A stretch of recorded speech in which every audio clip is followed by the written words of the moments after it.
혹시 기억하고 싶지 않은 과거들 하나씩은 있지 않으신가요? 저는 잊으려고 해도 잊혀지지 않는 기억들이 있어요. 이번에 심리상담이 있어서 갔다 오는 길에 상담해주시는 선생님께서 저에게 이런 말씀을 하셨죠. 애쓰지 않아도 시간이 지나면 묻어질 수 있어요. 슬프면 울고 충분히 힘들어하시는 것도 하나의 방법이 될 수 있습니다. 라는 말이었어요. 이 말을 듣고 집에 오는 길에 나의 이야기를 많은 사람들도 함께 나누는 건 어떨까 라는 생각에 용기 내 이 채널에 제 사연을 적어보았습니다. 그럼 저의 이야기를 먼저 살짝 해보겠습니다. 저는 엄마 아빠의 아주 늦둥이 딸이었습니다. 저희 부모님은 오랫동안 아이가 생기지 않나 걱정하시다가 정말 나이가 먹고서 제가 생기셨다고 해요. 그래서 제 졸업식 때 엄마 아빠가 오면 친구들이 할머니 할아버지야 라고 할 정도였으니까요. 저 때문에 염색도 늘 하고 오시긴 했어도 친구들 눈에는 저희 엄마 아빠가 당연히 너무 할머니 할아버지 같았겠죠. 그걸로 상처도 많이 받아서 엄마 아빠가 학교에 온다고 하면 괜히 오지 말라고 신경질 내고 그랬었던 기억이 나네요. 그런 학창시절과 함께 지방에 살던 저는 대학교를 서울로 오게 되었고 그때 처음으로 독립이라는 걸 해보게 되었어요. 처음엔 학교 기숙사에 들어갈까 하다가 뭔가 독립의 로망 이런 게 있었던지라 학교 근처 오피스텔을 부모님께서 전세를 얻어주셔서 감사하게도 4년 내내 월세 걱정 없이 살 수 있었죠. 그리고 제가 대학교 4학년을 졸업하던 해 저희 엄마가 암으로 돌아가시게 되었어요. 제가 그때 한참 학교 공부가 많았을 때였는데 엄마가 이미 병원에 갔을 땐 더 이상 손을 쓸 수 없을 정도였다고 하셨으니까요. 그렇게 엄마가 돌아가시고 이 세상에 남은 건 아빠와 저뿐이었어요. 대학교를 졸업하고 서울에 취직을 꼭 하고 싶었던 저였지만 혼자 있던 아빠가 걱정되어 다시 내려와 지내다 좋은 회사에 취직하게 되어 열심히 회사 생활을 했었어요. 회사를 다니면서 그때 함께 스터디했던 친구들과 모여 모임을 갔는데 그때 한 남자분이 저에게 호감을 표시하더군요. 그 남자분은 옛날부터 저를 마음에 담아두셨는데 제가 이런저런 일들이 많아 괜찮아질 때까지 기다리고 있었다고 하더라고요. 그렇게 연애를 하고 결혼까지 꼬리내 지금은 부부의 연을 맺고 살고 있습니다. 하지만 결혼이란 게 생각보다 쉬운 일이 아니란 사실을 너무 전 일찍 깨달았을까요? 시어머니 되실 분이 저에게 따로 전화가 와서 그러시더군요. 아빠 혼자 혼주석에 앉는 게 마음이 걸리는데 혹시 앉으실 분 있냐고요. 그래서 없다라고 말씀드렸는데도 한번 찾아보고 그래도 혼주석을 비워두는 건 좀 그런 것 같다면서 얘기하셨습니다. 이 얘기를 차마 아빠한테 직접 할 수 없어서 이야기를 못하고 있는데 아빠가 저에게 먼저 엄마 빈자리에 네가 괜찮다면 이모가 앉으면 어떻겠냐고 물어보셨어요. 괜히 아빠의 마음속에 상처를 드리는 것 같았지만 이모가 혼주석에 앉기로 했고 결혼식은 그렇게 무사히 끝나게 되었습니다. 결혼 생활은 제가 상상했던 것 이상으로 더 많은 희생이 따르는 걸 왜 저는 알지 못했을까요? 결혼하고 난 후 시할아버지 첫 재산은 며느리가 지내는 거다. 너는 우리 집 귀신이다. 라고 한 어머님의 말에 혼자 장받아 제사 음식을 다 만들어가고 매일같이 밥 먹고 가라고 부르시는 시부모님 때문에 저는 회사 끝나고 집이 아닌 시댁으로 향해야 했지요. 처음 몇 달은 그래도 결혼의 일부분이다 라고 생각하고 넘기려고 했지만 시간이 지날수록 저에게는 시댁은 더 이상 가족보다는 저를 총으로 보는 듯한 느낌을 더 많이 받을 수밖에 없었습니다. 항상 시어머니의 저희 집 한부모 타령은 늘 저를 위축되게 만들었고 늘 당당했던 저였지만 어느새부턴가는 위축되어 있는 모습만 남게 되더군요. 그러다 남편네 형, 아주버님의 결혼 소식이 들려왔어요. 오랫동안 결혼하지 않아 시댁에서 전전긍긍했는데 이번에 좋은 혼처가 있어 잘 돼서 결혼한다고 했죠. 근데 저도 몰랐는데 아주버님 결혼식에 저희 아빠도 오는 게 A라고 하더라고요. 남편에게 아빠에게도 말해야겠다 하니 남편이 청첩장이랑 해서 자기가 직접 말씀드리고 모시고 가겠다라고 했죠. 오랜만에 아빠 얼굴을 볼 생각을 하니 조금은 고단한 시댁 생활이 힘들지가 않았네요. 아주버님 결혼식 전날 갑자기 시모가 저를 따로 보자고 연락이 와서 갔더니 저에게 하시는 말이 아니 너네 아빠 있잖아. 내일 결혼식에 혹시 초대했니? 네. 그이가 아빠한테 말해서 내일 같이 모시고 오기로 하셨어요. 아 그럼 내일 너네 아빠 이게 오지 않아도 된다고 전해라. 네? 왜요? 아니 너 형님 되실 분 집안이 정말 장난 아니게 체력가 집안이라고 하더라. 우리도 거기에 맞추려고 얼마나 노력했는데 너희 아빠가 조금 행색이 서울분 같지 않으시잖니. 그리고 굳이 않아도 될 것 같다. 어머님 무슨 말씀을 그렇게 하세요? 아니 내가 뭘 틀린 말을 한 것도 아니잖니. 괜히 사돈댁에서 격 떨어진다고 생각하면 어떻겠니? 그래서 일부러 호텔 결혼식에 지인들도 웬만해서 조금 돈 있는 사람들만 따로 청첩장 보냈는데 너 거기 호텔 식사가 얼마인 줄 알아? 그냥 너네 아빠는 돈이나 좀 내라고 하면 될 것 같다. 내일 빨리 일어나야 하니 그렇게 알고 내일 보자. 그리고 덧붙이는 말에는 저에게 남편에게 이런 말 하지 말라고 했어요. 괜히 네가 말하면 모자 사이에 싸움밖에 더 일어나겠냐고요. 네가 알아서 잘 처신해야지. 그것도 네 몫이라고요. 이렇게 된 이상 아빠를 모시고 오는 건 더 이상 의미가 없을 것 같아 남편에게는 아빠가 편찮으셔서 올라오기 좀 힘들다고 말하고 아빠한테는 소규모로 진행되는 예식이라 아빠까지 오면 시댁에서 죄송하다고 다음에 뵙자고 한다고 둘러대었어요.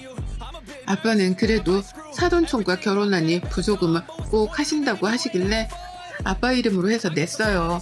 결혼식 당일이 되고 호텔에서 결혼식을 올리는데 호텔 결혼식 대관료와 식대만 해도 정말 헉 하는 소리가 날 정도로 금액이 나왔더라고요.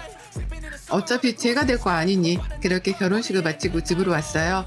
그리고 결혼하고 처음 인사 오는 아주버님 내외를 보니 저는 한 번 더 좌절할 수밖에 없었죠. 어머님이 저와 형님을 대하는 자세가 완전히 달랐어요.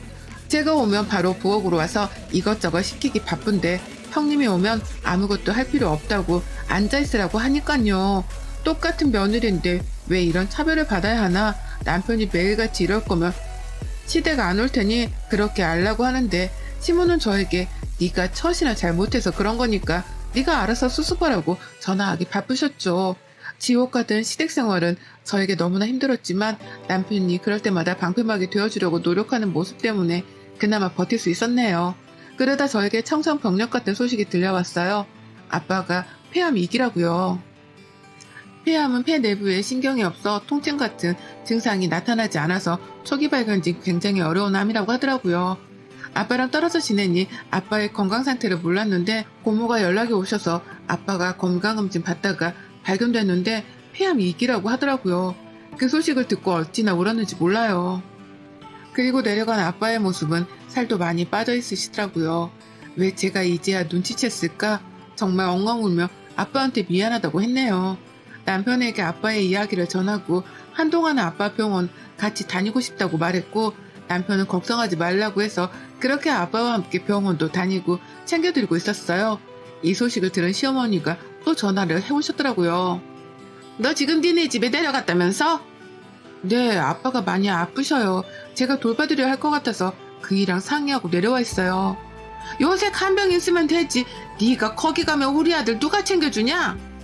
어머님, 요새 반찬도 다 잘 나와 있고 해서 그이가 어린애도 아닌데 아빠한테 자식이 저밖에 없는데 그럼 어떻게 안 내려올 수가 있어요. 아니 그건 알지만 네 아들 밥 굶기고 어떻게 살라고 라고 하시는데 그냥 뒤에 말은 듣지도 않고 끊어버렸어요. 그 뒤로도 시어머니는 자주 전화가 왔지만 그때마다 네네 하면서 끊기 바빴고 저는 병원에서 수술을 해야겠다는 이야기를 듣고 아빠가 수술이 잘 되는 것만 집중하기로 했어요.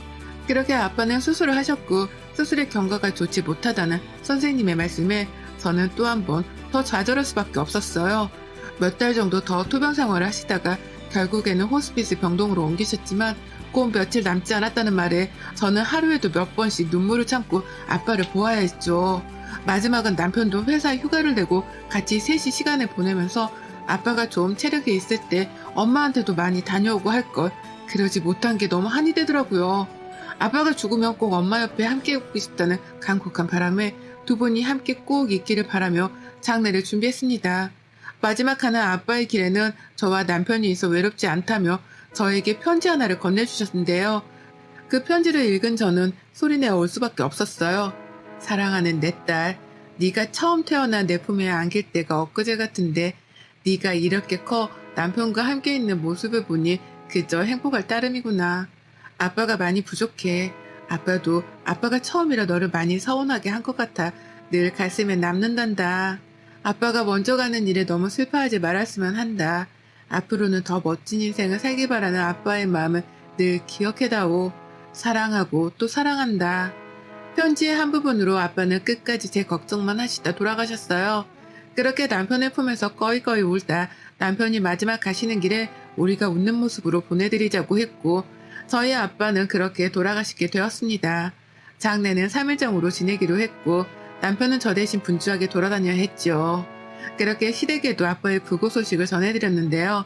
어머님이 갑자기 저한테 처음으로 미안하다는 말을 하시더군요. 얘야, 이번에 아빠가 그렇게 되고 나서 얼마나 상심이 컸니? 가족들이랑 다 같이 장례식에 가봐야 하는데 글쎄 네 시할머니가 편찮으셔서 거기에 가봐야겠더라. 곧 오늘 내일 하신다고 하는데 자리를 비우기가 힘들구나. 정말 내가 미안해서 어쩌니? 어머님 말씀에 물론 서운하긴 했지만 남편의 시할머님도 나이가 많으신지라 곧 돌아가실 수도 있다고 하니 제가 뭐라고 서운하다고 이야기하기가 그렇더라고요. 그래서 이해한다고 했어요. 3일로 치러진 장례식이 끝나고 집에 가서 아빠의 유품들을 정리하는데 이런저런 생각에 또 한 번 눈물이 나더군요. 이제 정말 나는 부모님이 없구나 라는 생각도 들곤 했는데 고모들과 이모들이랑 남편이 옆에 늘 든든하게 있어주셔서 그나마 버틸 수 있었던 것 같아요. 이것저것 아빠 유품 정리하고 집으로 올라오니 또 산 사람은 다시 일상생활을 시작해야 했지요. 아빠를 잊기 위해서 더 바쁘게 살아가고 있었어요.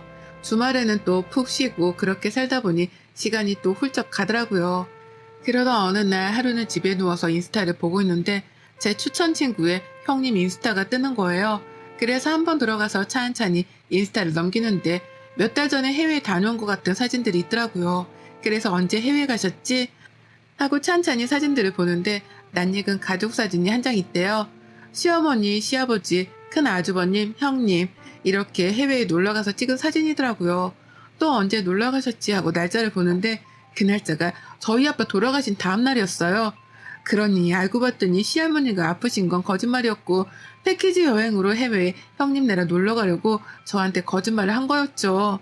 그 사진을 보는 제 분노는 정말 하늘 끝까지 치솟았고 도대체 어떻게 해야 이 분노를 가라앉힐 수 있을까 싶었어요.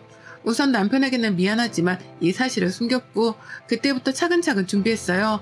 그러다 때가 왔죠. 아주버님이 회사를 때려치고 사업을 하고 싶다고 난리를 치는 바람에 형님이랑 아주버님이랑 대판 싸웠나 봐요. 형님네 친정에서 돈을 보태줄 수 없다고 하고 시댁에서는 형님한테 아주버님은 회사원보다 사장이 더 어울린다면서 네가 좀 밀어달라고 하는데 형님은 아랑곳하지 않고 있었겠죠. 근데 아주버님이 형님과 상의도 없이 집 담보대출을 받아서 어디 투자를 했던 것 같아요. 나중에 알게 된 사실이지만 그 투자금 받은 회사가 유령회사라 거의 3억 가까이 사기를 당했더군요. 그때부터 시어머니는 형님한테 발이 되게 빌더라고요.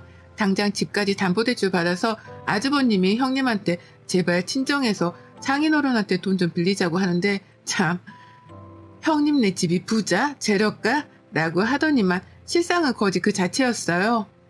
벌써 회사는 거의 폐업하는 수준이었고 형님 결혼할 때 결혼비용도 시댁에서 대출받아서 다 내주었나 봐요. 형님네 친정에서 아주버님 외제차 뽑아줬다고 했는데 그것도 알고 봤더니 그냥 렌트였고요. 옛날에 잘 산 건 맞았는데 지금 코로나 때문에 회사가 어려워서 문 닫을 위기였는데 형님은 여우 같아서 말 안 하고 공주대접 받으려고 했겠죠. 이제 돈 나올 구멍이 없으니 남편한테 전화해서 빌려달라고 쌩 난리를 치더라고요. 그래서 남편은 우리도 돈 없다. 어디 가서 돈 빌리냐. 형수님네 돈 많이 번다고 우리 와이프까지 무시할 땐 언제고 이제 와서 돈을 빌리냐. 진짜 형 뻔뻔하다고 했나봐요. 근데 이제 저한테까지 어머님이 전화를 해오더라고요.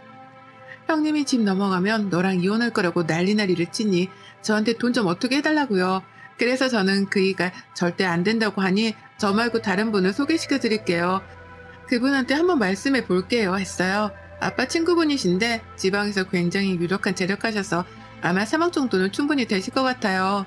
그리고 나서 그분한테 3억을 빌렸다고 하더라고요. 이자가 좀 세긴 한데 어쩔 수 없으니 급한 불이라도 끈다고요. 근데 당연히 사금융이니까 이자가 셀 수밖에 없잖아요. 그랬더니 또 시어머니가 전화를 해와서는 저희 아빠 친구이면 우리 가족인데 이자 어떻게 좀 싸게 안 됐냐고 말 한번 해줄 수 없겠냐네요. 그래서 없다. 제가 무슨 힘이 있어서 그러겠냐. 그분한테 직접 이야기하셔라 라고 했더니 지금 돈 빌리고 몇 달 이자를 밀리셨나봐요. 그 이자랑 원금까지 하려니 아주 미쳐버리겠죠. 더 이상 다른 데서 대출도 안 나오고 우선 집이야 넘어가는 거 막았다고 쳐도요. 그랬더니 남편이 시어머니한테 아 엄마 형 집 팔라고 해. 팔아야 빚을 갚지 라고 하니 지금 그 집도 대출이 아주 많이 들어가 있기도 하고 부동산 시장이 좋지 못해서 나가지도 않나 봐요. 그리고 남편에게 지금까지의 이야기를 다 털어놓았어요. 시어머니가 저한테 지금까지 한 행동, 우리 아빠 장례식에 모든 가족들이 다 해외여행 가려고 안 온 것 등등요. 그리고 나서는 이야기했어요. 여보, 아마 조만간 아주버님네랑 어머님, 아버님 집 경매로 넘어갈 수도 있어. 라고요. 그게 무슨 말이야? 어머님이 빌려가신 3억에 대한 이자랑 원금을 못 갚아서 아마 경매로 넘어갈 것 같아. 남편의 한숨과 함께 미안하다는 말로 이야기를 마무리했어요. 그 이후 갑자기 시댁에서 오라고 하길래 당당하게 갔죠. 저보고 그 사람한테 이야기해주면 안 되겠냐 사정사정 하시길래 안 그래도 제가 여기에 그 사장님 불렀으니 이야기해보셔라. 고맙다 고맙다 연신 굽신굽신 하더라고요. 사장님이 오시고 지금까지 원금이랑 이자에서 도다시가 밀리셨다. 앞으로 더 밀리면 경매에 넘어갈 수밖에 없으니 각오하셔라. 어머님은 계속 한 번만 봐주면 안 되겠냐. 지금 너무 돈이 부족해서 곧 마련한 대로 주겠다 라고 하시더라고요. 근데 어머님 그 봐달라는 말은 제가 아니라 며느리한테 하셔야 할 것 같은데요. 네? 그게 무슨 말인지. 아니 저는 돈을 가지고 굴리는 사람이지 이 돈이 제 돈이라는 말씀은 안 드렸잖아요. 그럼 누구 돈으로 빌려주신 거예요? 지금 당신 앞에 서 있는 사람한테요. 라고 하니 어머님은 저를 보더니 어떻게 된 거냐고 쌩 난리를 치셨습니다. 사실 저희 아빠는 지방에서 굉장히 유명한 분이셨습니다. 아빠의 직업이 사실 싫은 적도 많았는데요. 저희 아빠는 건물이랑 땅들과 소위 말하는 돈놀이 하는 사람이라고 생각하시면 되는데요. 사채업자까지는 아니더라도 이자를 받는 형태로 사업을 하신 분이셨어요. 어릴 때는 아빠가 직업이 왜 그럴까 싶기도 했었는데 나중에는 제가 참 어려움 없이 컸다는 걸 알았죠. 물론 이렇게까지 이자를 높게 부르지는 않지만 이번에는 특별히 어머님의 간곡한 부탁에 가장 높은 이자로 빌려드렸죠. 지금 사장님은 저희 아빠 친구분이신데 두 분이 같이 하셨던 사업이고 저에게 물려주신다고 아저씨도 손을 떼고 싶다고 하셨거든요. 근데 제가 하는 일이 있고 또 할 수도 없는 일이라 아저씨가 맡아서 하라고 말씀드렸는데 아저씨가 꼬박꼬박 한 달 정산이랑 수익을 저한테 보내주시더라고요. 그리고 그 돈은 정말 제 돈이 맞지만 아저씨한테 맡긴 돈이었고요. 그제서야 어머님은 상황 파악이 되었는지 미안하다, 정말 미안하다, 내가 널 왜 몰라봤느냐 갑자기 싹 행동을 바꾸셨어요. 어머님, 제가 한 말씀만 드릴게요. 저희 아빠 장례식 때 형님이랑 아주버님이랑 해외여행 가려고 안 오신 거 저 다 알아요. 그리고 부조금 딱 10만 원 하셨더라고요. 근데 저에게 뭐라고 하셨어요? 원래 5만 원 하는데 너희 아빠고 사돈어른이라 너 한 거라고요. 그래도 이렇게 챙겨주시니 감사할 따름이라고 생각했는데 해외여행 갈 돈은 있으시고 저희 아빠 부조금 딸랑 10만 원 하시면서 그렇게 생색을 내셨어요? 정말 웃기지도 않네요. 아 그리고 형님 아주버님 어떠세요? 정말 진짜를 본 소감이요. 형님은 가짜셨고 저는 진짜예요. 죄송하지만 그쪽이 생각하는 것보다 저는 더 가졌고 티를 안 냈을 뿐이에요. 형님은 그 자리에서 주저앉고 아주버님은 네가 그렇게 돈이 많은 줄 몰랐다면서 굽신하더군요. 다 필요 없고 경매에 넘길 거니 그런 줄 아시고 돈을 마련하시든 아니면 집에서 나가서 단칸방에 사시든 알아서 하시라고요. 코웃음을 치고 나오는데 정말 제 묵은 체증이 싹 내려가는 것 같았어요. 그 뒤로 시댁집은 경매에 넘어갔고 지금 두 분이 월세 사시는 걸로 알고 있어요. 후기입니다. 형님은 아주버님과 이혼소송 중에 있다고 하네요. 둘 다 서로 사기 결혼했다고 결혼 무효소송까지 진행 중이라는데 그 변호사 비용은 둘 다 어떻게 하려고 참 답이 안 나오네요. 그리고 저는 이렇게 된 이상 남편이랑 더 이상 살아도 남편이 저를 보면서 늘 힘들어할 것 같아 이혼하자고 했지만 남편은 자기 부모님과 더 이상 연을 이어가지 않겠다고 하더라고요. 그동안 남편이 시댁에서 힘들었던 모든 일에 방패막이 되어주려고 늘 노력한 걸 알기에 우리가 다시 잘 될 수 있을까 생각도 했어요. 근데 마지막까지 저희 아빠 곁에 장인어른 하며 웃으며 손잡아주고 다리 주물러주려고 했던 게 저희 남편이라 저희는 둘이 함께 해나가보자 합니다.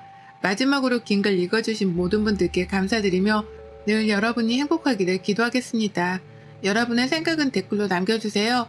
오늘도 시청해주셔서 정말 감사합니다.